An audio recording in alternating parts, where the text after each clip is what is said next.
তো আজকে বন্ধুরা রান্না করছি মুরগি মাছ, এটা আমার ছেলের ভীষণ পছন্দের একটা মাছ।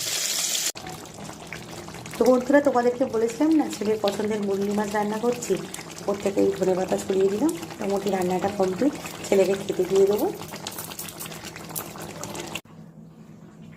তার আগে তোমাদেরকে দেখিয়ে দেবো আজকে দুপুরে কি রান্না করেছি আমি লাঞ্চের মেনুতে। তো মোটামুটি মুরগি মাছ কমপ্লিট, ওকে খেতে দিয়ে দেবো, ওর পড়া আছে। আজকে একটু মাছের মাথা দিয়ে বাঁধাকপি করেছি। তো যেহেতু আজকে ছেলের একটু তাড়াতাড়ি পড়া আছে, ওর লাঞ্চটা বেড়ে দিয়েছি, ও খেয়ে বেরিয়ে যাবে। তো এখানে আছে হচ্ছে বাঁধাকপির তরকারি, আর ওর পছন্দের হচ্ছে মুরলি মাছ, আর সঙ্গে আছে লেবু। তো বন্ধুরা এই ছিল আজকে আমার লাঞ্চের মেনু, খুবই সামান্য। শরীরটা ভালো নেই, তোমাদেরকে আগেই জানিয়েছি। তোমরা নিশ্চয়ই ভালো আছো। তো তোমাদের সাথে আরও গল্প আগে আমার অনেক হতে থাকবে, আরে অনেক কিছু কথা হতে থাকবে তোমাদের সাথে।